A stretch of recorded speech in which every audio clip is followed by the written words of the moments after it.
You probably know that landscape architects work with plants. We do and we love it, but we use them in really interesting ways that you may not have realized. And we do so much more than pick out plants. In this podcast series, we invite professionals in our field to talk about what excites them about the profession of landscape architecture and the wide variety of things they do. We will explore the many ways that landscape architects positively impact the world.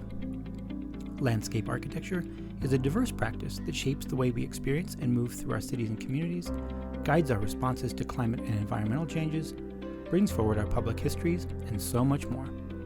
We at the University of Colorado Denver Department of Landscape Architecture are excited that you are interested in our field. Please join us as we discover what many people don't know about landscape architecture.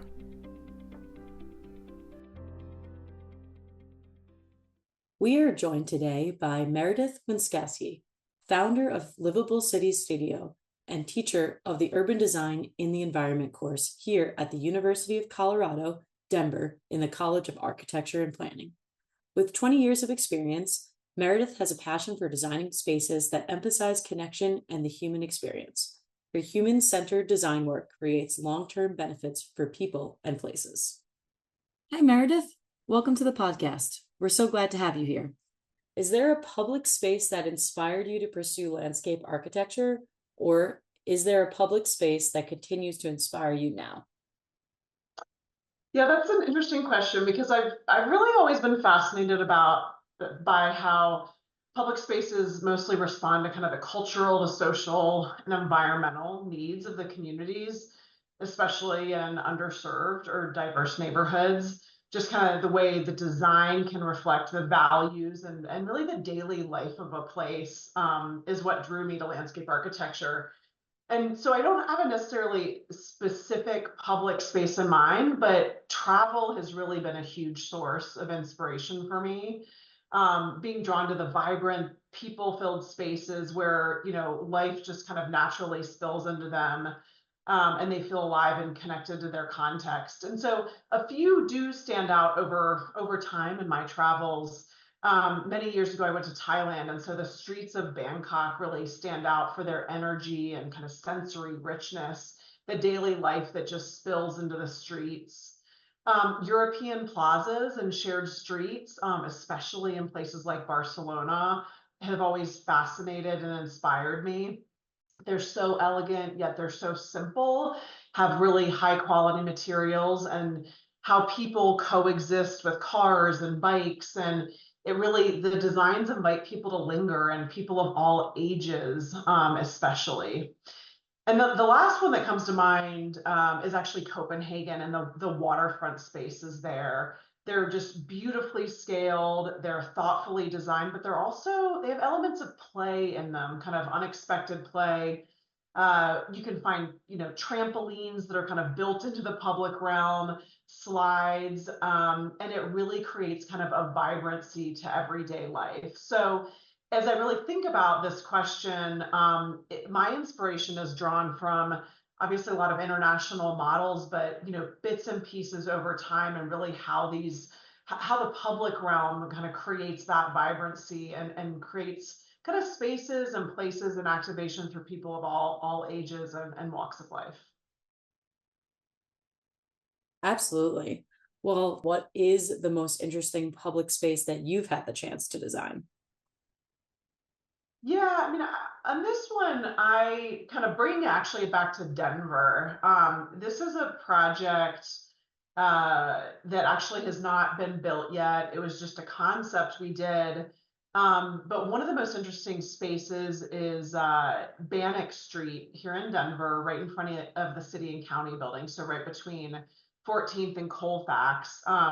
It's the block right next to Civic Center Park, so kind of bridges City and County building, the Civic Center Park.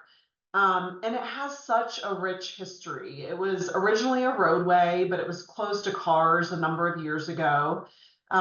It's a front door to the City and County building, an extension to the park, and it also plays this critical role as a mobility corridor connecting people in and out of downtown. So a lot of different kind of contextual aspects that really create needs for this space. And so it was designing this and conceptualizing it was really about balancing all of these competing needs.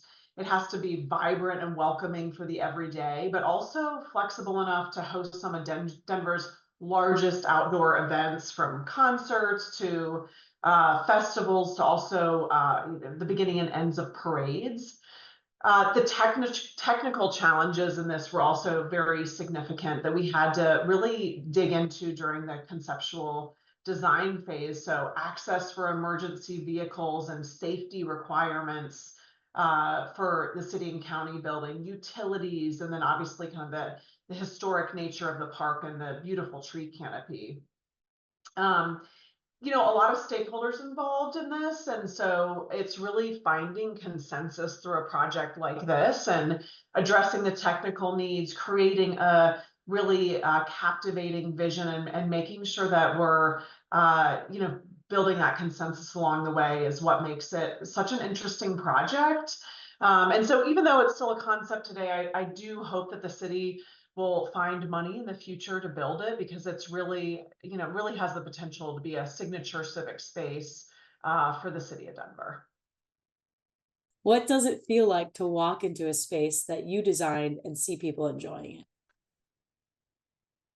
For me, as I think about that question, walking into a space and seeing people enjoying it is really the ultimate measure of success.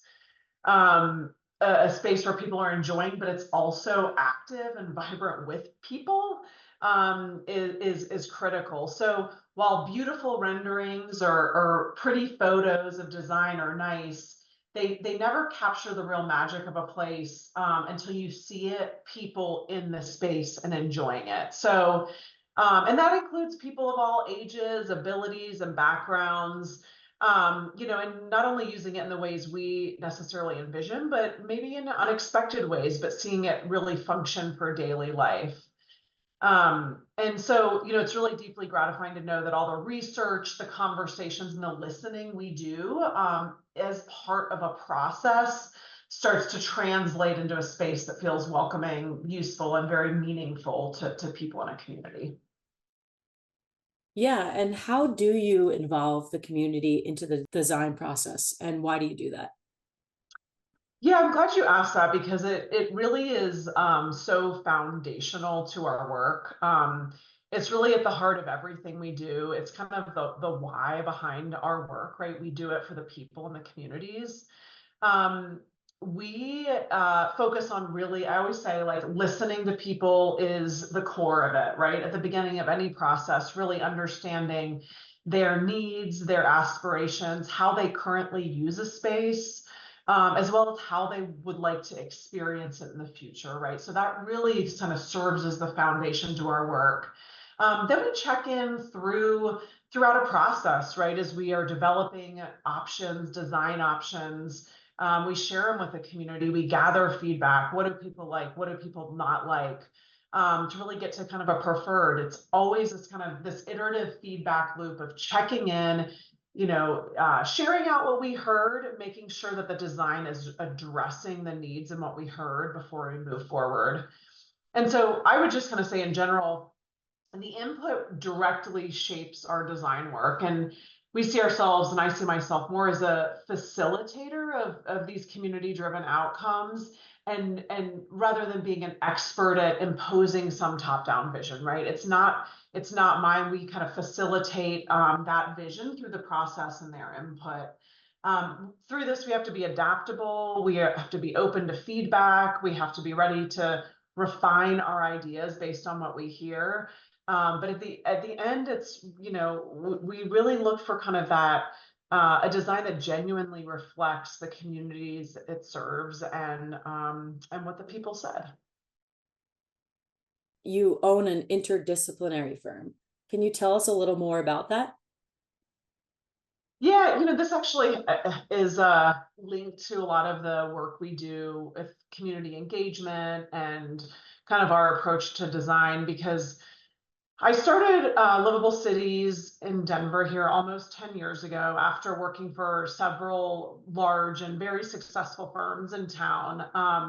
I gained tremendous experience there, But I ultimately realized that my kind of mission-driven and community-oriented focus to serve the public and a lot of large nonprofits was not necessarily at the front and center of the work previously. And so I took that focus and started Livable Cities, right? And our work is primarily, again, for the public sector, for large nonprofits, and very mission-driven and community-oriented. So we are interdisciplinary in that we blend landscape architecture, urban design, and planning, and allows us to approach projects very holistically, right? We like to be upfront in the work, doing the planning and carrying it through full design. And working at multiple scales really makes us better at both, right? We're able to kind of push and pull and see the big picture when we need to, but also understand the details as we go. So our focus is on community-driven, public-serving projects, which means we often collaborate with cities, big cultural institutions, and nonprofits on our work. But we're also a smaller firm. Right now, we're 13 people, and it allows us to stay nimble, kind of building those close relationships with clients, with communities. And gives us the ability to kind of work on small projects. But we also lead some very large projects as well. And so I think, again, at the end of the day, we always say, are we serving the communities that we're working in? And that's really kind of the kind of guiding light for our work, if you will. Thank you so much for talking to us today, Meredith. We really appreciate your time and your responses. It's been some great insight. Yeah, thanks so much for having me. All right, we'll talk to you soon. Thanks. Thanks for listening to our podcast, Something Else About Landscape Architecture. The Department of Landscape Architecture at the University of Colorado Denver offers multiple paths of study to fit your career aspirations. We invite you to visit our website, ucdenver.edu/landscape, or follow us on Instagram at CUDenver Landscape Arch.